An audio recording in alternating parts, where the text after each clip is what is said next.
की मुखबिरी भी की।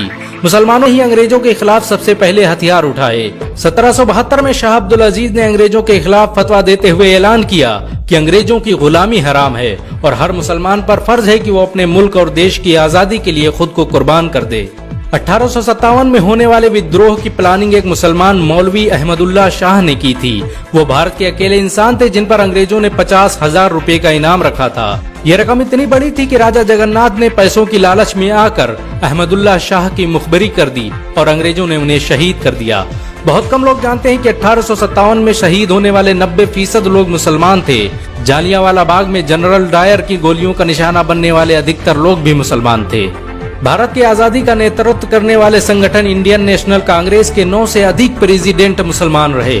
गांधी जी ने अफ्रीका में जहां वकालत की पढ़ाई की, वो कॉलेज भी एक भारतीय मुसलमान का था और वह जब भारत में आए तो उन्होंने आजादी के लिए अली ब्रदर्स के साथ काम करना शुरू किया जो कि मुसलमान थे। बहुत कम लोग जानते हैं कि 1921 में केरल के मुसलमानों द्वारा अंग्रेजों के खिलाफ लड़ी गई जंग में 3000 से अधिक मुसलमान शहीद हुए थे और 50,000 मुसलमानों के जेल में कैद कर दिया गया था। ये आंदोलन मोपला मुस्लिम आंदोलन के नाम से जाना जाता है। 1942 में शुरू हुए भारत छोड़ो आंदोलन की रूपरेखा मौलाना अबुल कलाम आजाद ने तैयार की थी। संविधान निर्माता डॉक्टर भीमराव अम्बेडकर को पहचान दिलाने में मुसलमानों का बड़ा योगदान रहा है। 1946 में जब भीमराव अम्बेडकर दलित होने की वजह से इलेक्शन हार गए तो बंगाल मुस्लिम लीग ने उन्हें मुस्लिम इलाके से इलेक्शन लड़ने की दावत दी। इस तरह भीमराव अम्बेडकर संविधान सभा का हिस्सा बन सके। अगर मुसलमान भीमराव अम्बेडकर को इलेक्शन न जिताते तो उन्हें कभी भारत के संविधान को लिखने का मौका न मिलता।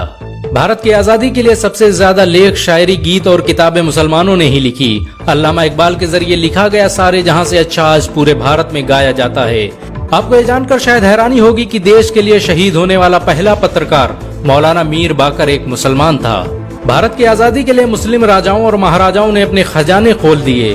कोलकाता के हाजी उस्मान सईद ने अपना सब कुछ भारत की आजादी के लिए कुर्बान कर दिया। हाजी उस्मान की अमीरी का अंदाजा इसी बात से लगाया जा सकता है कि 1920 तक कोलकाता में बनने वाला हर स्कूल और हर बड़ी बिल्डिंग उन्हीं की थी।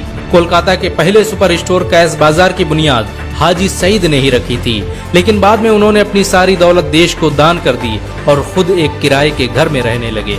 अमीर हमजा और अब्दुल हबीब यूसुफ मरफानी जैसे मुसलमानों ने अपनी अरबों रुपये की संपत्ति देश की आजादी के लिए कुर्बान कर दी।